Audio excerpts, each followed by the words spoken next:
I was born and raised in Germany. My parents came as so-called guest workers from Turkey to Germany. My parents met, fell in love in Germany, and I'm a product of this process we called immigration. But coming from a more open-minded family, from a liberal-thinking family, luckily I did not grow up as a nationalist and was not educated as a nationalist with hate towards others by my parents. But even me, I never learned something about the genocide. So I think the first time that I really understood what happened was through Hrant Dink.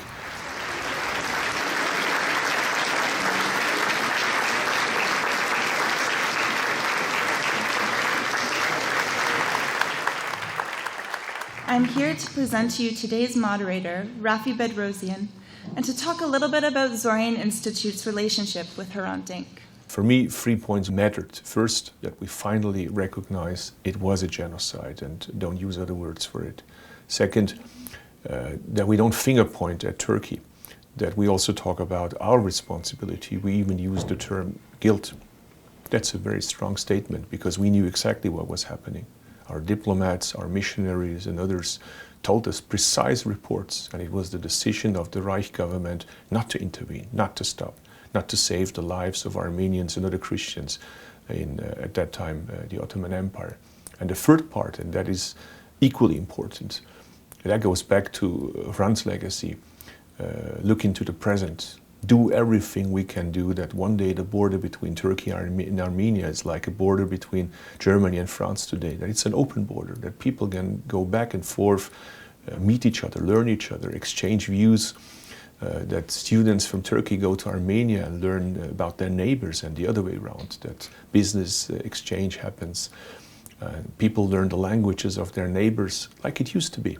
And it's maybe from today's standpoint, when we look at the events in Turkey and the direction of Armenia, it's difficult to imagine, but I don't give up that. I think it will happen and we all will experience that. As a friend of Hrant Dink and by sharing his principles, he has demonstrated through his work that defending truth and justice is crucial if we want to eliminate the us versus them mentality. The Zoryan Institute was very, very crucial because it was the first time that we all saw the documents of the German Foreign Ministry. And they're probably the best saved archive in the world about the genocide. And to understand that, it's important to understand that the resolution of the German Bundestag is different from resolutions in other parliaments of the world, in other parts of the world. Why is that so? Because, as I said, we were partners of the Ottoman Empire. We knew exactly what was happening. As I said, we have the best archive. So if we admit it was a genocide, it makes it much harder for Turkey to pretend nothing like that happened. And that's, by the way, the reason why Turkey's reaction was so harsh. This is not a decision of any parliament in the world.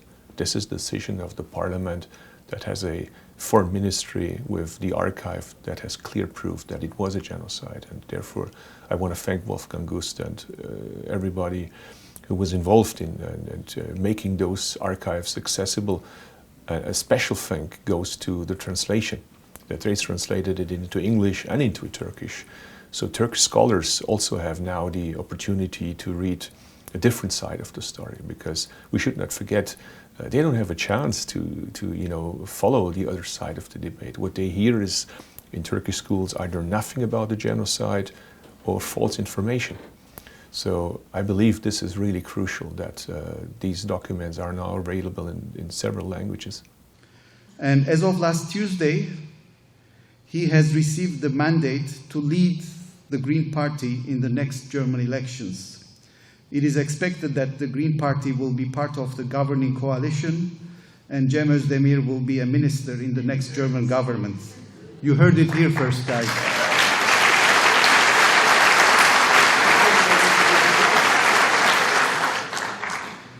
Mr. Özdemir will now speak to us as a German parliamentarian, as a German citizen of Turkish descent, as a human rights activist, as a human being, and as friend of Hrant Dink. Ladies and gentlemen, Cem Özdemir.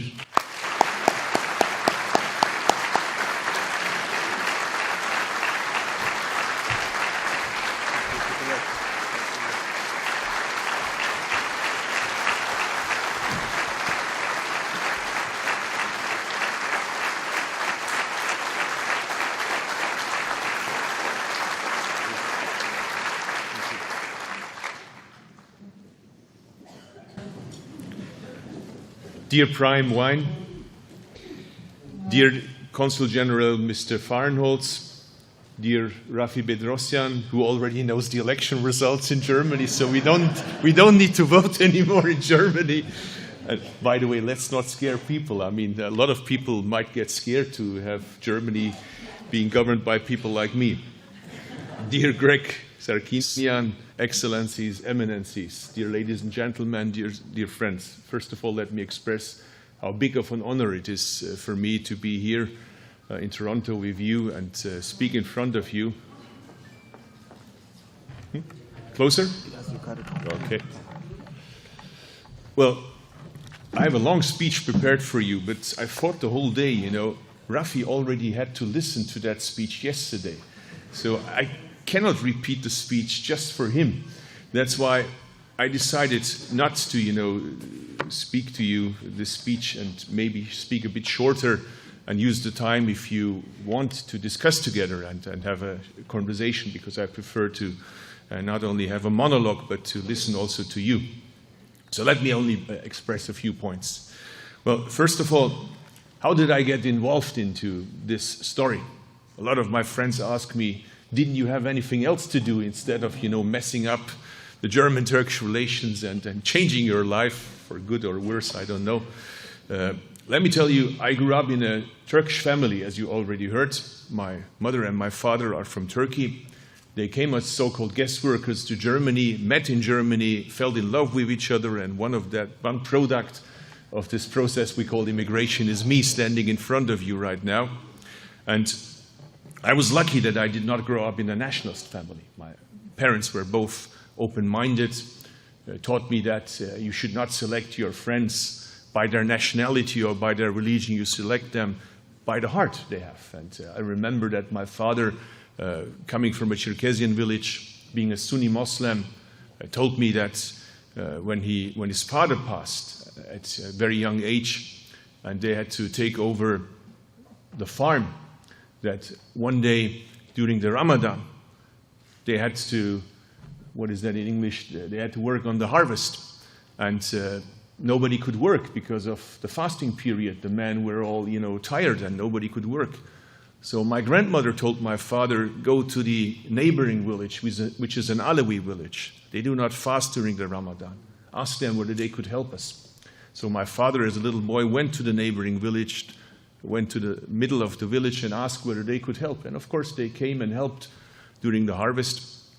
And since my grandmother, she was a believer, she practiced, she did not eat and drink during Ramadan, but she knew that the Alawis do not fast during the Ramadan. So she prepared food for them.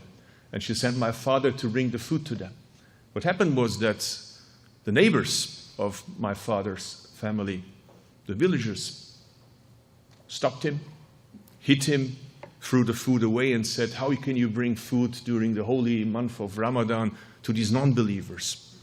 And the Alawi people had to watch him, because if they would have intervened, probably the two villages would have got into trouble. My father told me that story and he said, listen, when you grow up, one day people will tell you, these are your enemies, those are your enemies, don't talk to them, don't listen to them, don't believe in it. Listen, I experienced sometimes not so nice things by my own people, and I experienced very nice things by people who have a different belief and who are not from my own village. So don't select your friends and family by what others tell you. And let me tell you a second story by my mother. My mother grew up in Istanbul, in the old part of Istanbul, which used to be, unfortunately, not anymore today, a very multicultural, very diverse Istanbul. And it took her a long time to tell me what she experienced as a very young girl at 6-7 September 1955. It probably sounds familiar to some of you. It was when a pogrom happened towards the Greek minority. And she told me, you know, they were our neighbors. We were living together. We were visiting them when they had their Christian holidays, and they were visiting us when we had our Muslim celebrations. And together we were going to our Jewish neighbors when they had their Jewish holy days. That was how we used to live, and that was how we were educated. And then those nationalists came.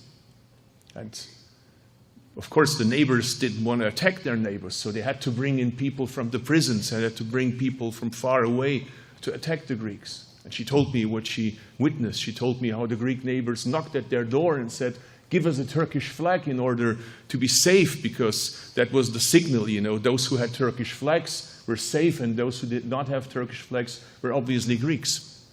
So she told me about this and said again, you know, I grew up with Greeks. I speak Greek. That's what my mother told me. The grandmother of her was of Greek origin. So she said, you know, if you want to be a Muslim, and my mother is a Muslim believer, you have to save others that get attacked, even if they're not from our religion. Otherwise, you're a bad Muslim. And then let me come to today. When we had to pass this resolution, Raffi already talked about it. I did not know a lot about it. And the person who taught me most about the Armenian genocide and what happened to other Christian minorities in Turkey was Hrant. Without Hrant, I would not stay here. Without Hrant, a lot of Armenians in Turkey, believe me, would not talk about the genocide. Without Hrant, a lot of people of Turkish origin would have never heard about the Armenian genocide.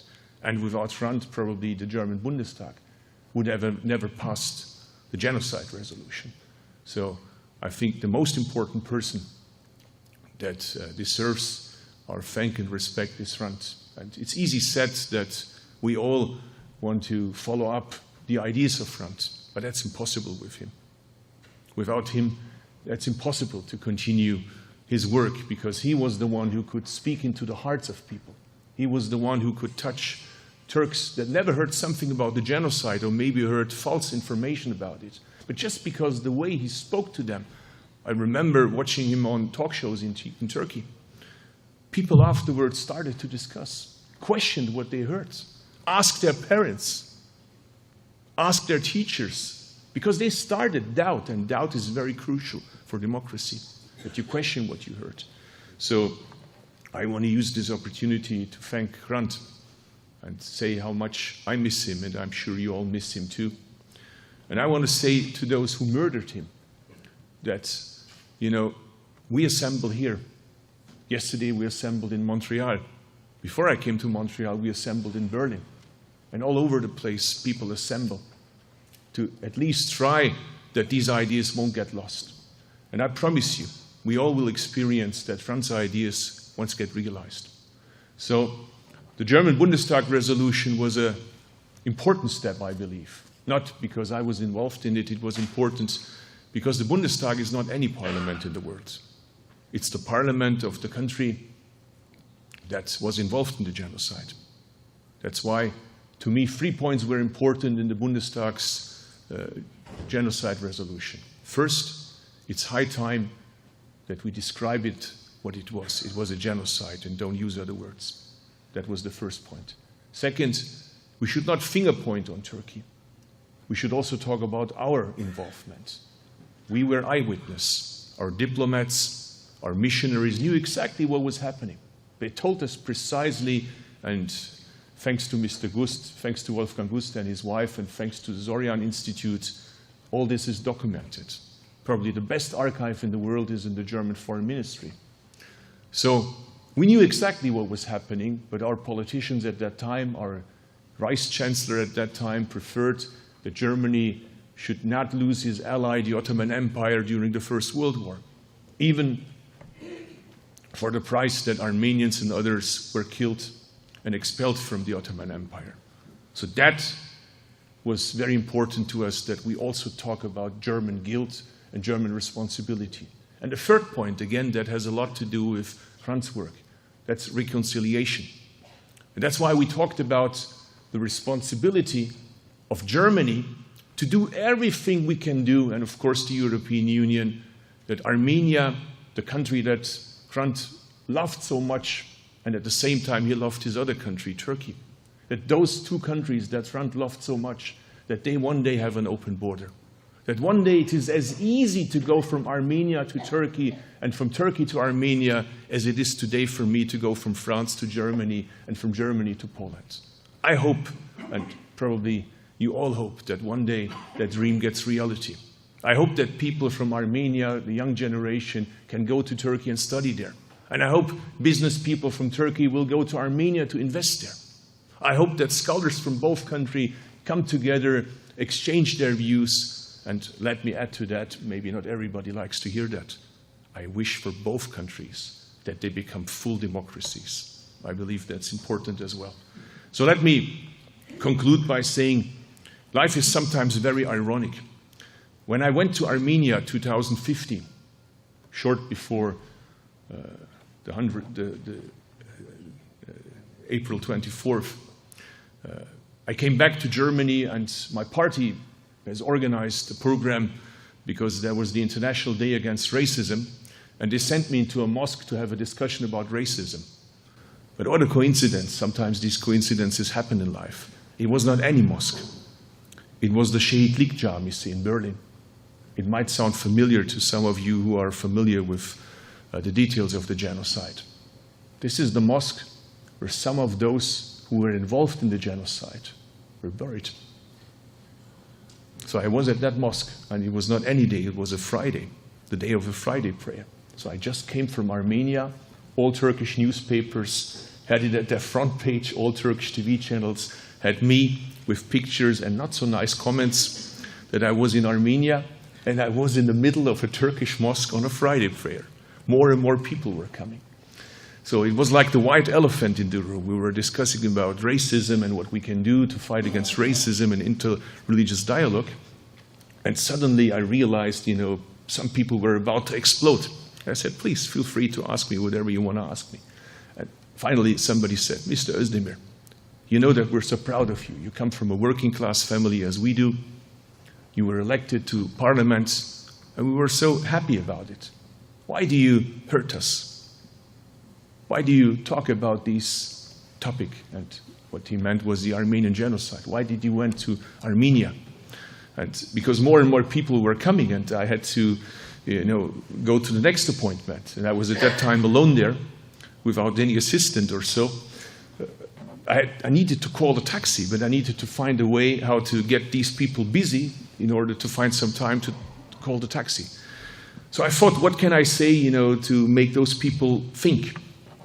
And what I said was, listen, don't you all love the Ottoman Empire? I'm sure you do. They said, of course, we're proud of the Ottoman Empire. Now, let me ask you, why are you proud of people like Talat Pasha and Enver Hoxha? There's nothing to be proud of these people. They ended the Ottoman Empire. Even if you don't care for Armenians, Assyrians, even if you don't care for Chaldeans, even if you don't care for the Christians in the Ottoman Empire, care for your own soldiers. Don't forget Sarıkamış. 70,000 Ottoman soldiers simply died. They were frozen because of these murderers.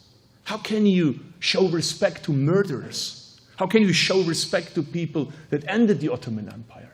How can you show respect to people that stand for the opposite of everything that is Anatolian? It is not an Anatolian idea to have pure nations. It is not an Anatolian idea to live only together with people that share your sect, that share your religion, that share your language. Anatolia was never like that. So I said, if you want to be proud of the Ottoman Empire, then be proud of Sultan Bayezid II, who during the Reconquista welcomed the Jews from Spain and Portugal and helped them to survive in the Ottoman Empire. That's a reason to be proud. Be proud of the period when, during the Nazi period, some Jews, at least, and opposition politicians could survive in Turkey. That's a reason to be proud. But there is no reason to be proud for a dark period of your history.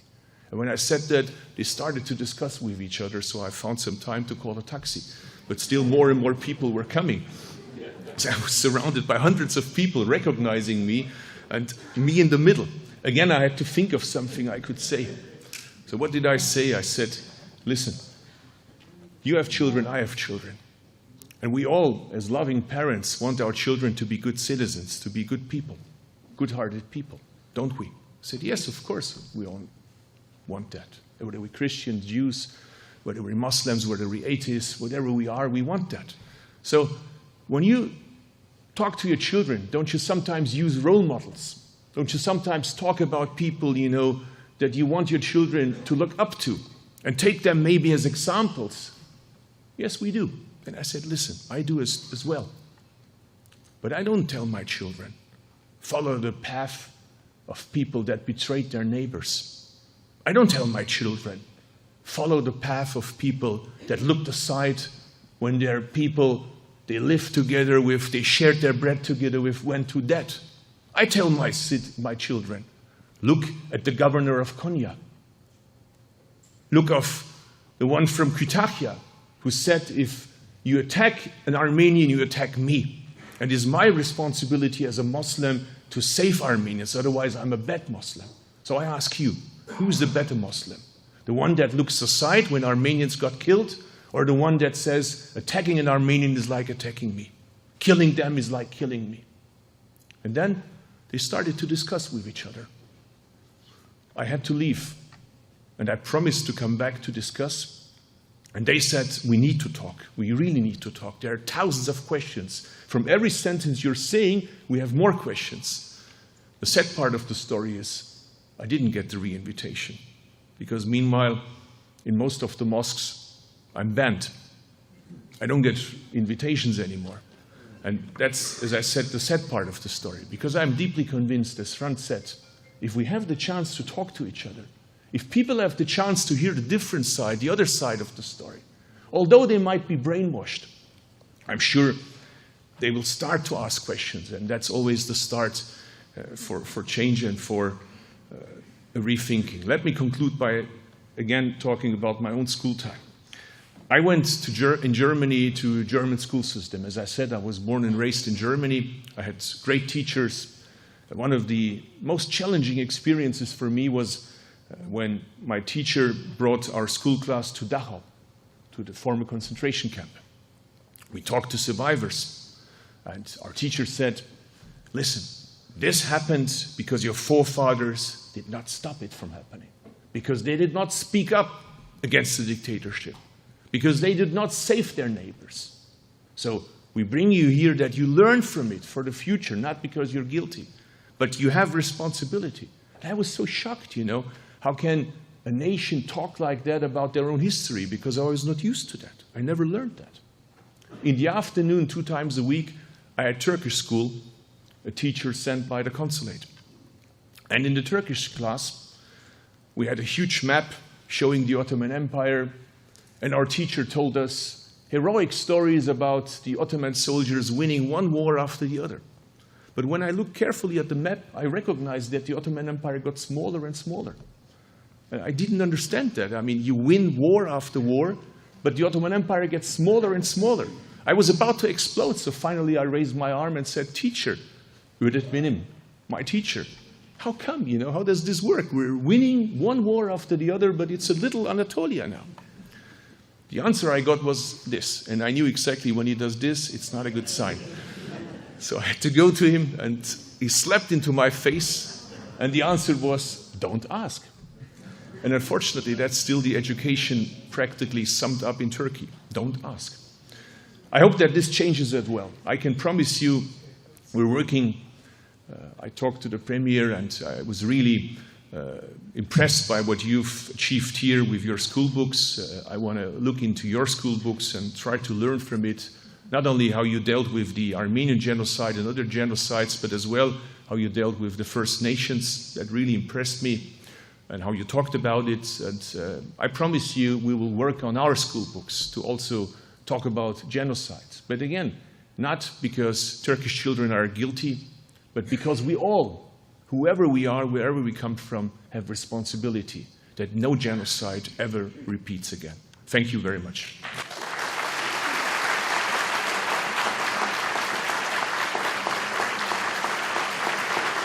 It was important for me to see that wherever Armenians live, but not only Armenians, also people that believe in democracy in Turkey, that they haven't forgotten Hrant and his legacy. And that was great to see so many people assembled that try to follow up the ideas that Hrant left, and work is not over. It's more a start than it is an ending.